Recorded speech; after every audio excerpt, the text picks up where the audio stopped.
Hey guys, it's RobJ here, and in today's video I'm going to be showing you the possibilities of what you can do with the simple bare bones starter kit 0 from Antkit. So what I'm actually going to do with mine is show you what you could possibly do with yours. So I'm going to add in an expansion port, so when the ants outgrow test tubes I can use it as a standalone outworld, and then I'm going to decorate the outworld just to give it a little bit nicer look. So first of all, I'm going to sand a hole in, and then what I'm going to do, I'm just going to keep sanding it wider and wider until I get the right size.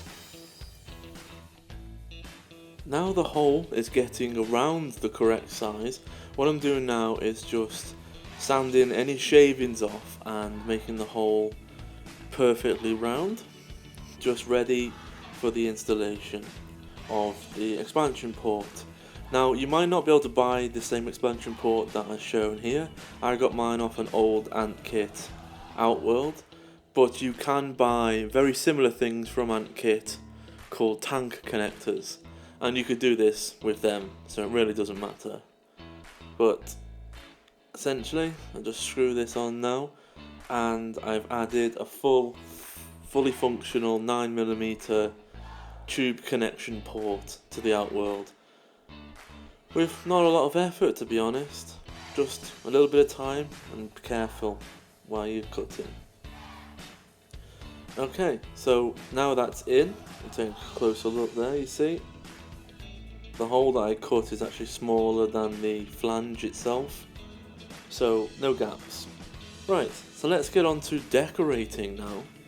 So to keep this nice and cheap and safe, we're going to use a very simple PVA glue, which is child safe, washable, non-toxic for the ants, and it also dries clear in my case of brand. So we're just going to simply start off with getting all our decorations that we're going to use in this project, and then what you want to do is just to apply the PVA just around the edges and all over the place like so. Get yourself some sort of applicator, an old paintbrush, a craft brush. In my case I'm just going to use a bit of bendy card, because you really don't need anything too specialised to do anything here. So all I'm going to do now is spread it evenly.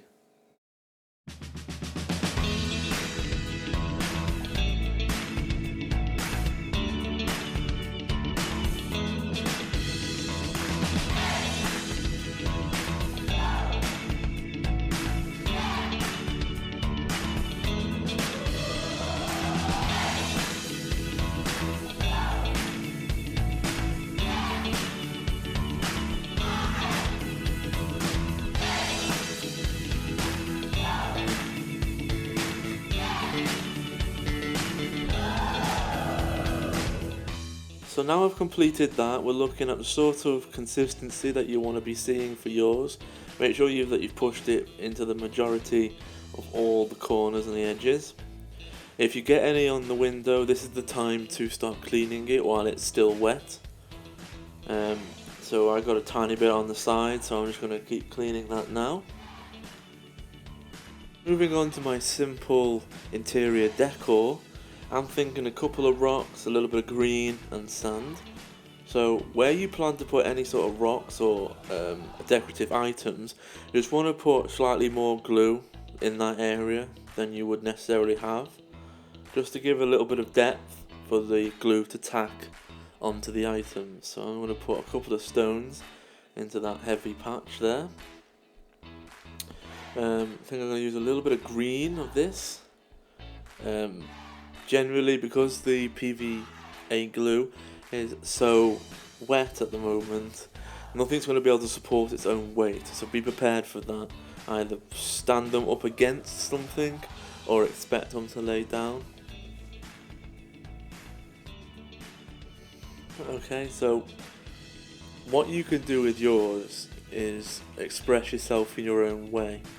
Now, one thing I can give you a little bit of advice on is sometimes simple is better. going overboard might not be the answer. Simple but effective is what you want to be aiming for.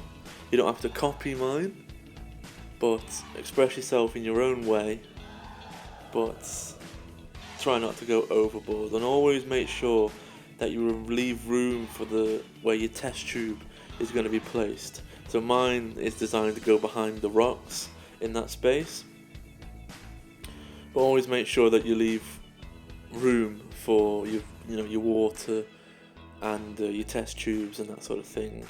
And make sure that when you're using it as an outworld, instead of a founding box, that wherever the test tube's meant to go doesn't look out of place without a test tube in there.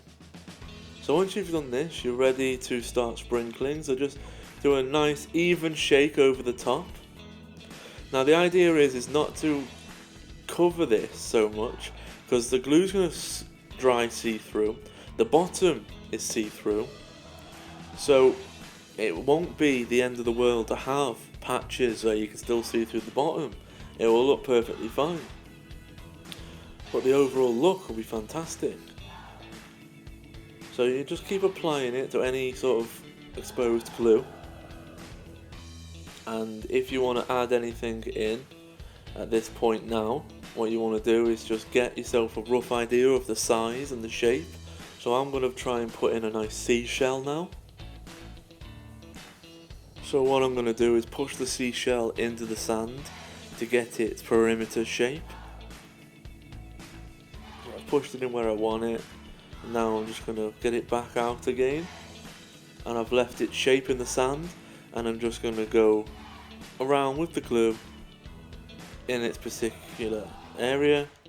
I'm going to put that back in, and then what I'm going to do is twist it and push, twist and push, so it cuts through the sand and touches the plastic at the bottom, stopping any ants ever going inside the shell. And just apply a bit of loose sand to any exposed glue, so when it dries, the sand will cover any sort of exposed areas. So guys, that's the end of part 1. Part 2 is coming soon. Please hit that like button, subscribe button, and I'll see you in the next part.